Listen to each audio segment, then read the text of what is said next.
अब हम प्रकाश वैद्युत प्रभाव का प्रायोगिक अध्ययन करने वाले हैं और इस अध्ययन को करने से पहले हम प्रायोगिक व्यवस्था को थोड़ा सा समझ लेते हैं कि इस प्रयोग में हम किस किस चीज़ का प्रयोग करने वाले हैं।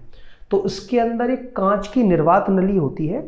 जिसके अंदर दो धातु की पट्टी लगी होती है, एक ये जिसे मैंने C से निरूपित किया है और दूसरी धातु की पट्टी जिसे मैंने A से निरूपित किया है। और ये जो धातु की पट्टी है C, ये प्रकाश संवेदनशील पट्टी होती है कि अगर इस पर प्रकाश आकर के टकराया तो प्रकाश वैद्युत उत्सर्जन की घटना हो सकती है। और ये जो कांच की निर्वात नली है हमारी, इसके अंदर एक क्वार्ट्ज गवाक्ष लगी होती है जिसका काम क्या होता है कि प्रकाश स्रोत से जो भी प्रकाश किरणें निकल करके आए या जो भी फोटोन निकल करके आए उसमें से पराबैंगनी किरणों को ये आगे जाना अलाउ करेगी ताकि वो धातु की पट्टी से टकरा करके प्रकाश वैद्युत उत्सर्जन कर सके। अब ये जो दोनों धातु की प्लेट या पट्टिका हैं उनमें से एक धातु की प्लेट का जो मैंने कनेक्शन है वो किससे कर रखा होता है, बैटरी के ऋणात्मक सिरे से, और दूसरी धातु की पट्टिका का मैंने कनेक्शन कर रखा होता है बैटरी के धनात्मक सिरे से। और ये रही वो उच्च विभवांतर वाली बैटरी जिसके ये तीनों ही टर्मिनल धनात्मक हैं और बाकी ये तीनों टर्मिनल कैसे हैं, ऋणात्मक। यहाँ पर ये जो तीन टर्मिनल हैं इससे जो असेंबली बनती है उसे कहते हैं ध्रुव दिशा दिक् परिवर्तक। और ये जो ध्रुव दिशा दिक् परिवर्तक है इसका काम क्या है कि हम अपनी इच्छा अनुसार ये जो धातु की पट्टिका है A, इसके ध्रुवण को बदल सकते हैं। हम अपनी इच्छा अनुसार इसका जो कनेक्शन है वो धनात्मक सिरे से कर सकते हैं और चाहे तो ऋणात्मक सिरे से भी कर सकते हैं। और ऋणात्मक सिरे में भी हमारी इच्छा है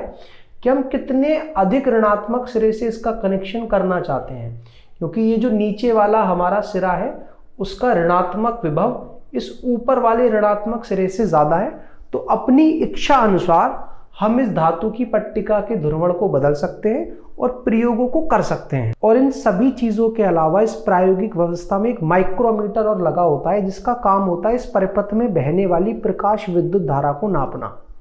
और वो प्रकाश विद्युत धारा बहेगी कब, कि जब इस धातु की सतह पर प्रकाश आकर के टकराएगा, इलेक्ट्रॉन उत्सर्जित होंगे और जैसे ही वो इलेक्ट्रॉन उत्सर्जित होकर के इस धातु की प्लेट पर पहुंचेंगे तो परिपथ पूर्ण होने की वजह से इसके अंदर एक विद्युत धारा प्रवाहित होगी। इसके पॉइंटर में एक विक्षेप उत्पन्न होगा जिसकी सहायता से हम पता कर सकते हैं कि प्रकाश वैद्युत धारा कितनी प्रवाहित हो रही है। अब आपको ये तो पता लग ही गया होगा कि प्रकाश वैद्युत प्रभाव की जो प्रायोगिक व्यवस्था है वो क्या है। अब चलिए ये समझते हैं कि इस धातु की सतह पर प्रकाश डालने पर क्या होता है। तो ये जो प्रकाश स्रोत है S, इससे निकल करके जब पराबैंगनी किरणें इस क्वार्ट्ज गवाक्ष से होती हुई जाकर धातु की पट्टिका C पर टकराती है तो प्रकाश वैद्युत उत्सर्जन की घटना होती है और इलेक्ट्रॉन उत्सर्जित होने शुरू हो जाते हैं। ये जो इलेक्ट्रॉन है इन्हें हम कहते हैं प्रकाश इलेक्ट्रॉन। और जब ये इलेक्ट्रॉन सामने वाली धातु की पट्टिका A पर पहुंचते हैं तो परिपथ में एक विद्युत धारा बहती है और ये जो माइक्रोमीटर है इसका पॉइंटर विक्षेपित होना शुरू हो जाता है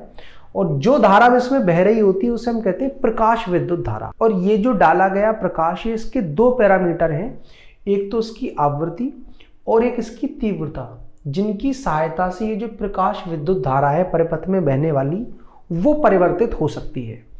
सबसे पहली बात आपको ये ध्यान रखनी है कि जो प्रकाश हमने डाला है उसकी जो आवृत्ति है वो दहली आवृत्ति से ज़्यादा है। जब इसकी आवृत्ति दहली आवृत्ति से ज़्यादा होगी तो ये जो फोटोन है जिससे मिलकर के ये प्रकाश बना है उसमें एक फोटोन की ऊर्जा इस धातु की प्लेट का जो भी कार्यफलन है, इलेक्ट्रॉन निकालने के लिए जो आवश्यक ऊर्जा हमें चाहिए होती है उसे हम कार्यफलन कहते हैं, उससे ज़्यादा होगा। क्योंकि जब आवृत्ति या फोटोन की ऊर्जा इस धातु की पट्टिका के लिए जो दहली आवृत्ति या कार्यफलन है उससे ज़्यादा होगी तभी इलेक्ट्रॉन उत्सर्जित हो सकते हैं। तो प्रकाश वैद्युत प्रभाव के प्रायोगिक अध्ययन के लिए ये जो डाले गए प्रकाश की आवृत्ति है वो तो दहली आवृत्ति से ज़्यादा होनी ही चाहिए। उसके बाद अब हम ये देखना चाहते हैं कि डाले गई प्रकाश की तीव्रता से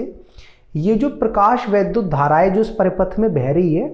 जिसकी वजह से माइक्रोमीटर में एक विक्षेप उत्पन्न हो रहा है, वो दोनों एक दूसरे के साथ कैसे परिवर्तित होते हैं। और इस टॉपिक को मैंने नाम दिया है प्रकाश वैद्युत धारा पर प्रकाश की तीव्रता का प्रभाव। और इसमें मैंने ये मान रखा है कि ये जो मेरी दूसरी धातु की पट्टिका है A, उसको मैंने बहुत ही उच्च धनात्मक विभव प्रदान कर रखा है। इतना उच्च धनात्मक विभव मैंने प्रदान कर रखा है कि बस यहां से इलेक्ट्रॉन उत्सर्जित होना चाहिए इस धातु की प्लेट से। ये जो धातु की प्लेट है उस पर इतना ज्यादा आकर्षण बल लगाएगी कि वो तुरंत इसकी तरफ आकर्षित हो जाएगा। मतलब यहां से अगर हर सेकंड 10 इलेक्ट्रॉन भी निकलते हैं तो वो इस प्लेट पर पहुंचेंगे, और अगर 1 करोड़ इलेक्ट्रॉन भी निकल रहे हैं पर सेकंड तो सारे के सारे यहां पहुंचेंगे। इस धातु की प्लेट से उत्सर्जित होने वाला हर इलेक्ट्रॉन दूसरी धातु की पट्टिका पर पहुंच करके एक प्रकाश वैद्युत धारा उत्पन्न करेगा ही करेगा। अब इससे पहले कि हम ये समझें कि प्रकाश वैद्युत धारा और प्रकाश की तीव्रता के बीच में किस प्रकार का ग्राफ बनता है,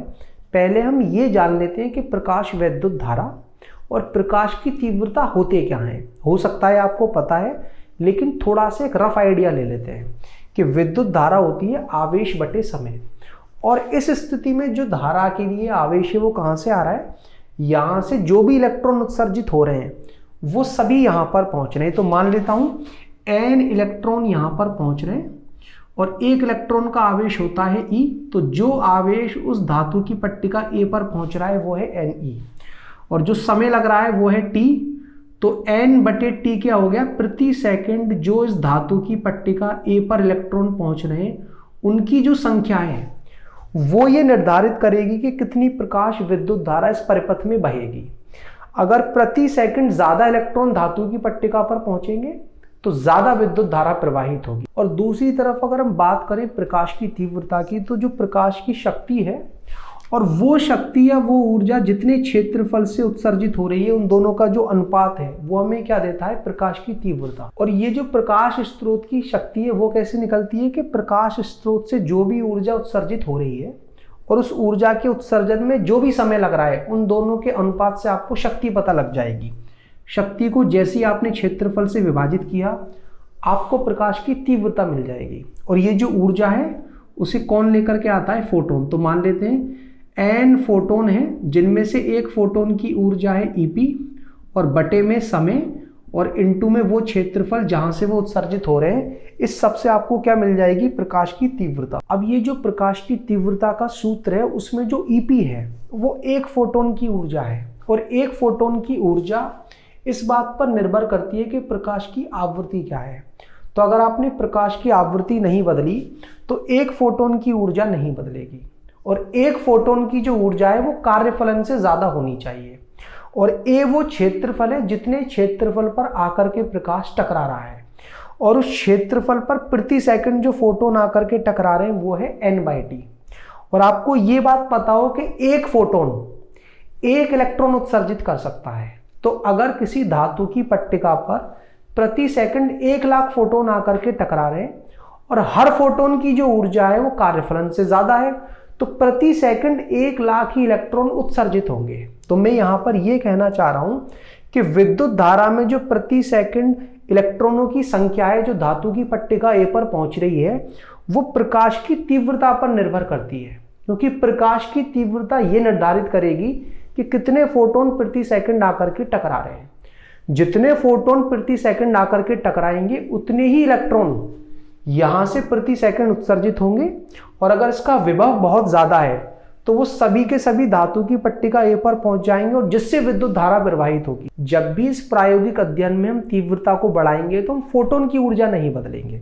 फोटोन की ऊर्जा वही रखते हुए या प्रकाश की आवृत्ति वही रखते हुए अगर हमने तीव्रता को 3 गुना करा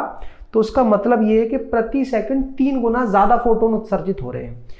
3 गुना ज्यादा फोटोन अगर उत्सर्जित होंगे मतलब इस धातु की पट्टिका पर पहले 1 लाख फोटोन प्रति सेकंड आकर के टकरा रहे थे, अब अगर 3 लाख फोटोन प्रति सेकंड आकर के टकराएंगे तो 3 लाख इलेक्ट्रॉन प्रति सेकंड उत्सर्जित होंगे, जो कि धातु की प्लेट A पर पहुंचेंगे और उससे विद्युत धारा प्रवाहित होगी इस परिपथ में। तो आप देख सकते हो कि इस परिपथ में प्रवाहित होने वाली जो प्रकाश विद्युत धारा है वो प्रकाश की तीव्रता के अनुक्रमानुपाती होती है, और जो ग्राफ बनता है वो कैसा है, एक सरल रेखा।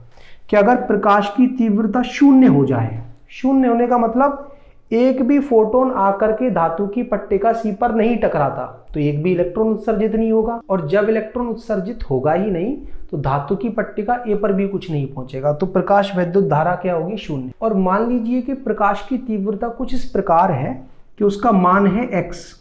और प्रकाश विद्युत धारा जो इस परिपथ में बह रही है वो है y। अगर मैं प्रकाश की तीव्रता को बढ़ा करके पहली वाली तीव्रता से 2 गुना कर देता हूं तो प्रकाश विद्युत धारा का मान भी पहले वाली प्रकाश विद्युत धारा से 2 गुना ज्यादा हो जाएगा। अगर मैं प्रकाश की तीव्रता को घटा करके पहले से 1/3 कर देता हूं, 3 गुना कम, तो प्रकाश विद्युत धारा भी पहले से 1/3 कम, मतलब 3 गुना कम हो जाएगी। तो प्रकाश विद्युत धारा और प्रकाश की तीव्रता एक दूसरे के अनुक्रमानुपाती होते हैं। और इस पूरे ही प्रयोग में एक बात आपको ध्यान रहे कि ये जो धातु की पट्टिका है A, इसको मैंने अत्यधिक उच्च धनात्मक विभव प्रदान कर रखा है, जिसकी वजह से यहां से उत्सर्जित होने वाला हर एक इलेक्ट्रॉन धातु की पट्टिका A पर पहुंचता है और प्रकाश वैद्युत धारा प्रवाहित कराने के लिए जिम्मेदार होता है। तो अब आपको ये समझ में आ गया होगा कि प्रकाश वैद्युत धारा पर प्रकाश की तीव्रता का क्या प्रभाव पड़ता है। चलिए अब देखते हैं दूसरे प्रेक्षण को।